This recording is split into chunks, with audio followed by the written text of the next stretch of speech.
Hello, friends. What is up? It has been a minute. It has been a minute since I have gone live. And we are live in a couple places. And I'm going to go ahead and share this into our Facebook group as well, Becoming Trauma Informed. And so as I do that, I just want to let y'all know what inspired me to go live, because like I said, it's been a minute since I've done this, and it's because there's been some stuff, y'all. There has been some stuff going on.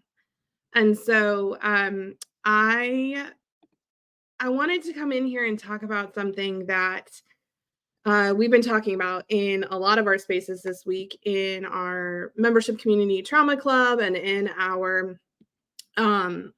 our trips program and just in like several places.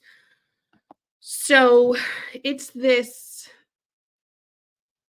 funny thing that happens when we focus in on doing things quote unquote right, and how when we try to be right, things go wrong. So if any of y'all are watching this and you maybe are really self-aware, you're a really self-aware human, and maybe you run a business, maybe you lead in other places, but you're like pretty good at assessing yourself, evaluating yourself. And you maybe entered into the therapy space or into another like self-help or coaching or personal development space in order to get even better at whatever it is that you want to get better at. So maybe it's your job, maybe you want to improve your relationship, you want to improve your health, you want to improve your wellness, you want to make more money, you want to make more sales. Like, we go into personal development for a lot of reasons. We go into coaching spaces, we take courses and programs, we do a lot. We read books, we go study, we hire mentors, we do all these things. And we do it from this place of like, I want to get better, I want to grow, I want to improve, and I want to become more self-aware. I want to know what my strengths and weaknesses are. I want to figure out what's holding me back. That's a really common saying that we have, right? I want to be able to understand why I do what I do.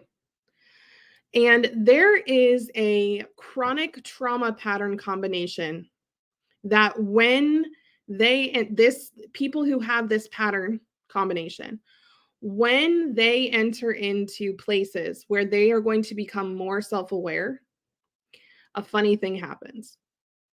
And so this combo pattern that we see in people who have chronic dysregulation, so they have past painful experiences that have led them to chronically show up in this way, it's called the controlling pleasing pattern. And in reality, like when I look at this from a business perspective or a leadership perspective, and when I see this in women in particular, it is the boss babe, right? It is the boss babe pattern. And this pattern is, I am going to become the best I can be, and I am going to be successful, and I'm going to achieve. I'm going to bring home the bacon and fry it in the pan and never let my man forget he's a man. Right? Like, I am going to be highly successful, and also I am going to be in charge of my life. I'm going to be in control and in command, and I'm going to really make everybody around me happy. I'm going to make everybody around me happy. And the reason I call this the controlling pleasing pattern, the interesting thing is, several years ago, I sat down over the course of hours, and I just poured over like all the things that I had ever learned. And I was like, how do I make a theory around chronic dysregulation and trauma patterns? Because we know what in the moment, acute trauma responses look like. We've had all these conversations around fight and flight and fawn and freeze. And then we kind of tried to do this with attachment styles, where we talked about avoidant versus anxious. And when you look at avoidant versus anxious attachment, really, most of the time that's based in if somebody's nervous system in the moment is hyper aroused, meaning it's like they're in fight flight, or it's hypo aroused, meaning they're like in collapse submit or fawn or check out dissociate. And so I sat down and I came up with these 6 patterns, and they're based on the 3 core human needs. And so when we look at the controlling pleasing combo pattern, aka the boss babe pattern, there's 2 pieces to this. The first piece is controlling. And so the controlling pattern develops when the need for choice and autonomy is not met in our childhood. So we're allowed to choose as long as we choose the quote unquote right thing. Do you see where I'm going with this? I'm allowed to choose as long as I do what is moral, what is good, what is right, what is proper, what is correct, what will be approved of, what my elders and society will say is the thing that is okay for me to do. And I see this a lot in women because as women, we are taught, those of us who like 80s babies and beyond, and maybe a little earlier, I don't want to like cut any of those humans out, but particularly I see this in Gen X, millennial forward.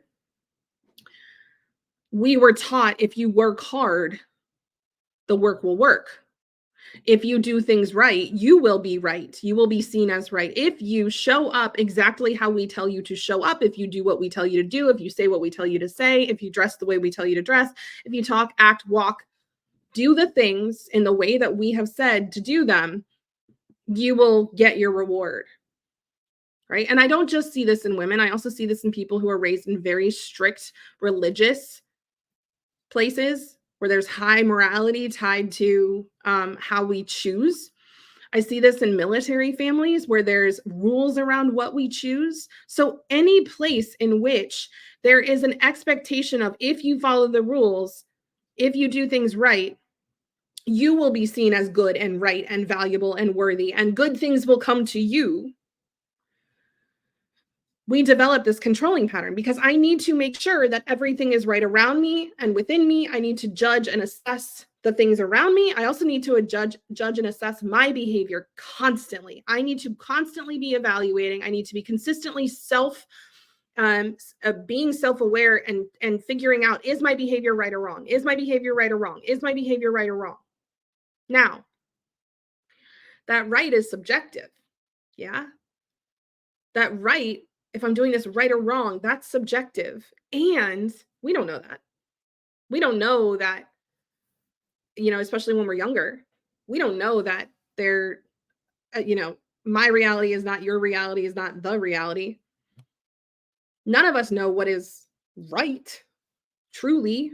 We can't prove it. And so this controlling pattern seeks to make choices and to like be as in control as possible. And yet you're not really choosing because it's like somebody's handed you a menu of 3 options and said, you get to choose whichever of these 3 options you want. And there's like a cheeseburger and chicken and fish. And you're like, okay, but I'm a vegetarian. And people are like, no, you have to eat meat. I mean, yeah, you have choice, but like you can't just get a salad. You can't get a grilled cheese. Like that's not allowed. So it feels like you have choice, and yet there's this nagging sense. It feels like you are like it is your job to rearrange and to make sure that everything around you, people are picking off the menu and you're picking off the menu, and that's what's happening. And that is the only way you feel safe. You only feel safe when you feel like you're in control, and you are only in control when you're doing things right. And when the people around you that you are responsible for are doing things right. Your kids, your partner, your colleagues, the people you love most, the people that you care for. Okay. So that's the controlling pattern. The pleasing pattern actually comes from a different need. It doesn't come from our need for choice and agency. It's born out of our need for psychological safety, to belong. And so if you think about this again in childhood, what do we learn? Mommy likes it. Daddy likes it. My older and brother, sister like it. The elders like it. My teachers like it. My pastor likes it. People like it. when I do what they think is right. When I do what they think is right, I get a piece of candy. I get an A. I get a gold star. I get high marks. I get a trophy. When I do what other people think is right, I make them happy. And when I make them happy, I fit in. They give me love. They give me attention. They give me affection. Right? And I don't know about you, Brene Brown says this, the opposite of belonging is not being rejected, it's fitting in. If the only way that I can quote unquote belong is by doing exactly what you want me to do, that's not true belonging. True belonging is, hey, I don't love your behavior and I still love you. I don't agree with the decision you're about to make, and I can still value you and see you as a person. And there's some nuance to this, but true psychological safety says, hey, you can mess this up. You can do the wrong thing and you will still be loved. You will still be accepted. You will still belong. Now, if you continually consciously choose to do things that hurt or harm people in our space, well, that's a different story. And that's not the story we're talking about today. And think about this. How many of us women are also raised in this pleasing pattern? Men are too, and other humans are too, and I'm talking to my women here. How many of us are taught, do what other people think is right, and you will get what you deserve? Just go along, and then at some point, you'll get to make the decisions. At some point, they'll ask you the questions. At some point, they'll promote you. At some point, they'll put you in the decision maker's chair, except they never do, because the people who get in the decision maker's chair are the ones who are like, I'm willing to say the thing that other people may not like.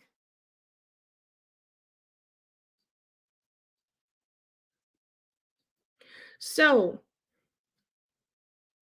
what happens when we combine doing what other people think is right so that they accept us and so that we can feel some sense of belonging and feel some sense of connection and love?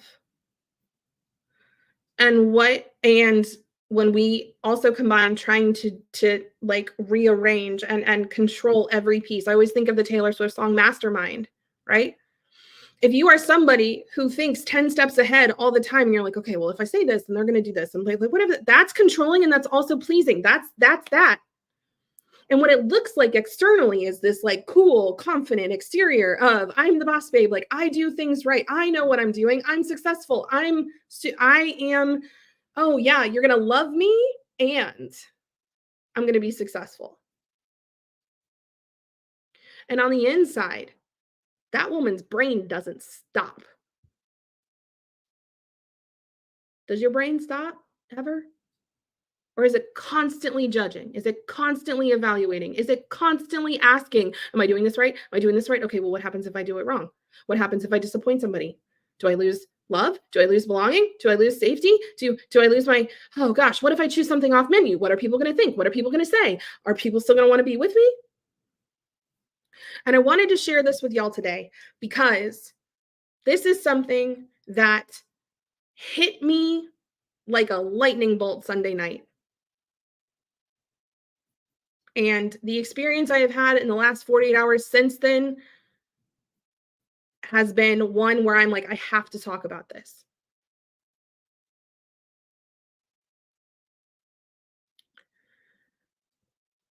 The only right that exists, the only way something can truly be right is if it actually meets your needs.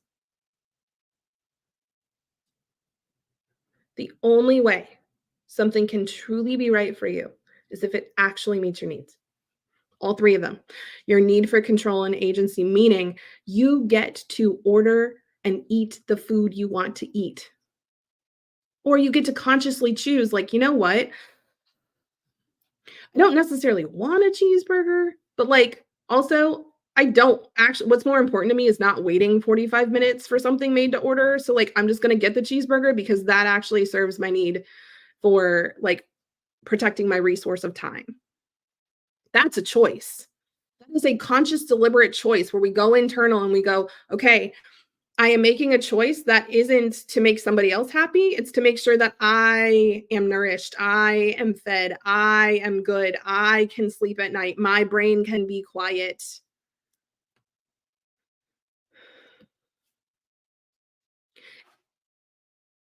It meets the need for psychological safety, for belonging, because guess what? You belong to yourself. If you belong to yourself, somebody else rejecting you, humiliating you, betraying you, abandoning you, someone else being like, you can't sit with us, that will hurt. And you know that you are worthy of belonging because you belong to yourself. And so you're no longer willing to sacrifice the belonging that you have with yourself to fit in with somebody else. You are no longer willing to make decisions in a way that make other people happy that hurt you.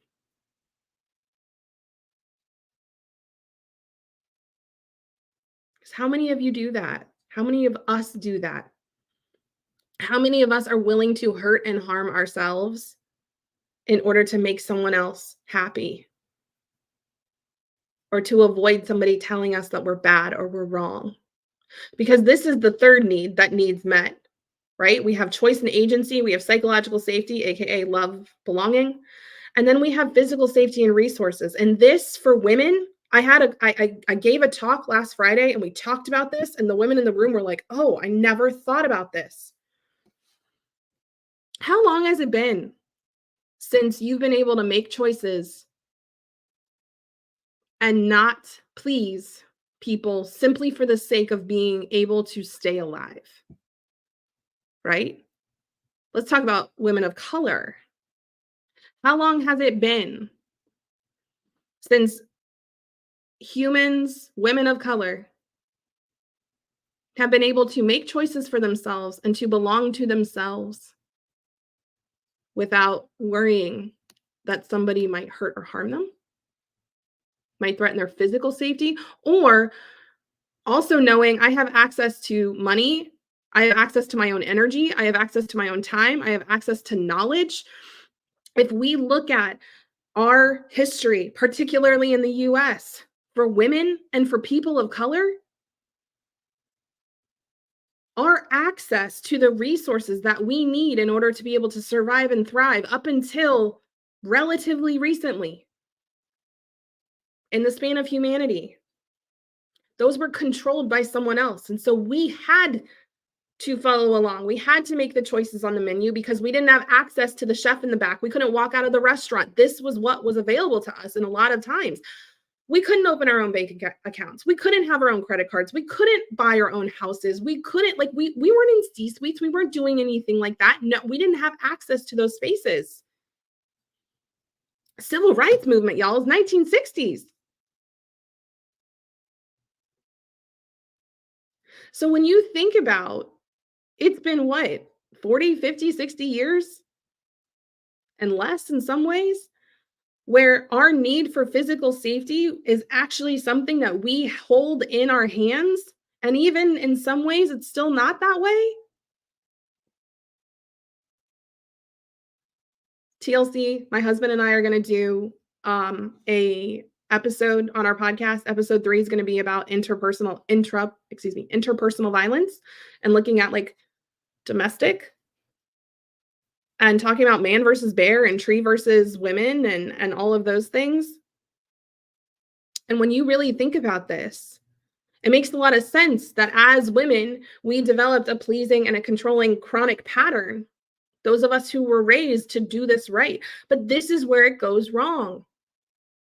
Because how many of us have done that for 5, 10, 15, 20, 30, 40 years and it didn't work? How many of you did this in your job and it didn't work? How many of you did this in your marriage and it didn't work? How many of you have done this in your parenting and it didn't work? In your relationship with your parents and it didn't work? How many of you have tried to do the right thing and your brain has been talking to you for 20 plus years straight and a constant self-evaluation of, are we doing this right? Is this okay? If we do this, are we going to be seen as a worse or a better wife? Or if we do this, are we going to be seen as a better or a worse mom? If we do this, are we going to be seen, how are we going to be judged? How are we going to be judged? And my goodness, I don't know about you, but I'm exhausted. Sunday night when I had this hit me, like I said, just hit me, dropped in, embodied finally. That's how it felt. It was like finally. I remember saying to TLC, I said, "This is weird. My brain is quiet. My brain hasn't been quiet in the longest time. I can't remember the last time that I wasn't so externally focused while being internally judgmental. I can't remember." And what happened, fortunately, unfortunately, you know what? I'm not going to judge it. What happened over the last 2 days was just this outpouring of like almost panic and grief of, oh my gosh, every decision that I have been making, even when I thought I was making it from this place of like, this is what I need, there was still a piece of judgment. This is the right thing to do according to so and so. There was justification. There was there was still a piece of controlling and pleasing.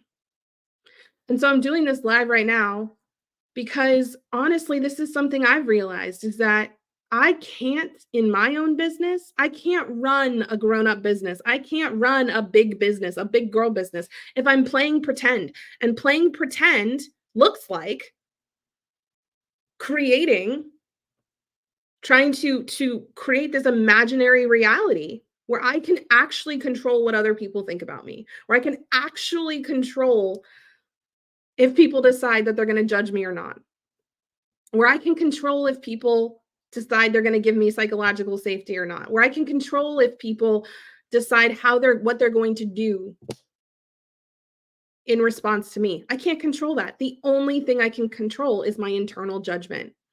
So trying to be right goes wrong when we define what is right externally. Trying to be right goes wrong in every area of our lives when we say, well, what would so and so think, or what would and I want to take this even spiritually. Everybody has those bracelets of like, what would Jesus do? I remember those were so popular when I was a kid. What would Jesus do? And here's what's so fascinating about that. When I really got into reading the Bible myself, a lot of what people had told me Jesus had told us to do was not what Jesus said. What people had interpreted Jesus saying as was the right thing or the wrong thing, that's not actually what it said. I want to like blow some of y'all's minds for a second. Think about the fact that when the Bible was written, there were no chapters, there were no verses, there were no headings. All of that was put in to make sense of the Bible by the people who published it. That's why there's so many different versions. And I use this example because this is one of the most common ways that we tell people this is what you do right and this is what you do wrong is in the Christian faith. There's other faiths too, but like the Christian faith, this is how you do things right and this is how you do things wrong. You know what's so fascinating to me personally? There is a piece in the Bible where Jesus says, so they're asking him, they're like, he's like, y'all messed up the 10 commandments. Like y'all couldn't even keep that. And so they're asking him, they're like, okay, like if we scrap that, what do you want us to do as humans? What do you want from us? And what does he say?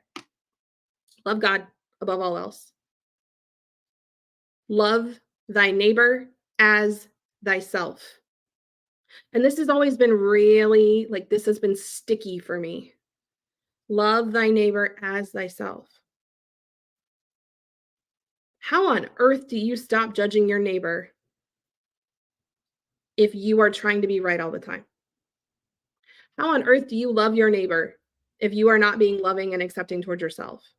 There's also this really interesting thing in the Bible where they tell us like that God is the only person who can judge, or the only being entity that can judge. Like humans can't judge, shouldn't judge. It's not our job. We don't have all the information. And yet we judge ourselves every day, all day. We judge ourselves, and then that goes out towards other people. So if you are somebody that like deconstructed your entire faith because you're like, I just feel like I couldn't do anything right and I constantly felt wrong all the time, that makes a lot of sense. If you are somebody who burned down your business because you were like, I feel like I can never do this right. That makes a lot of sense. If you were somebody who left your marriage because you were like, I feel like I can never do it right, it makes a lot of sense. And how are you still judging yourself after leaving those spaces and those relationships? How are you still trying to be right?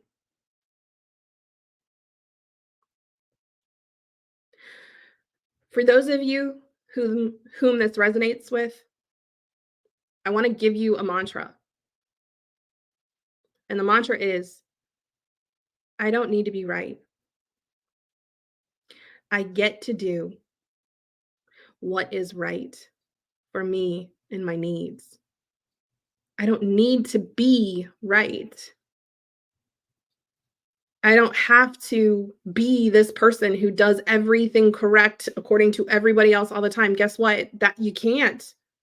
If there's two people in front of you and you are trying to make both of them happy and control everything in a way that they both like, where they don't judge you, you will fail. One of them will end up judging you because they don't see life the same way. They have different perspectives, they have different realities, they have different versions of what's right. You can't win.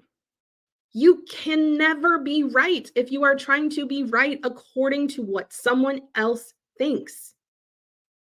So this mantra of I don't need to be right. I don't need to ask myself, well, will this person think that this is the right thing to do, or will this person think this is the right thing to do? Developing this inner sense of what do I believe is the right thing to do for me, for them, for us,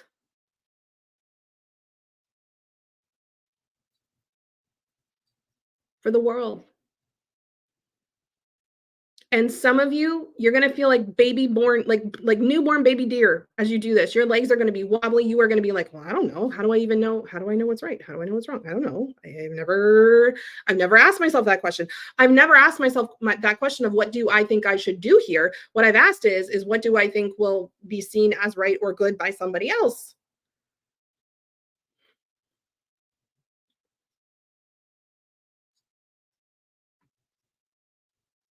So you get to do that now. You get to ask yourself this. And if you're like, oh, I could use some help with that, well, hi, would love to support you in whatever way it works best for you and for me in a mutually beneficial way. Let's talk.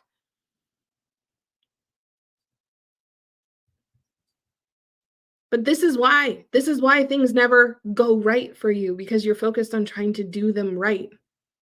You're focused on trying to control the narrative and control all the externalities so that everybody is happy. And guess what? That it's not going to happen. And even if you do manage to satisfy everyone around you and they're like, "Oh my gosh, that was so good." Notice when you really do something and someone's like, "Oh my gosh, I'm so proud of you. You did such a good job." Notice how you feel internally. Does it feel satisfying? Or do you feel like somebody just praised you for picking off a menu and you don't even really want to eat what you chose?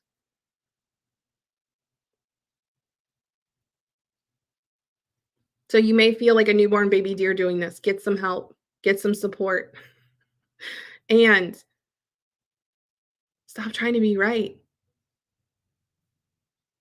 Because if it was gonna work, it would have worked by now. And if it was working, I don't think you'd still be here watching. I love you all. I'm gonna be doing more lives like this. I'm back. I'm back because this is what feels right for me. It feels right for me to come on here and preach a little at y'all and, you know, share with you what I'm learning and what I'm um on the other side of, or like at least regulated around in the sharing of it with you, and to like offer support and to be here so you're just like, "Oh, I never thought about it that way." Like that's what feels right to me, so that's what I'm going to be doing. So, I'll see you soon. Thanks for watching. And if you're here on the replay, please hashtag replay because I'd love to come back and say hi. Bye, y'all.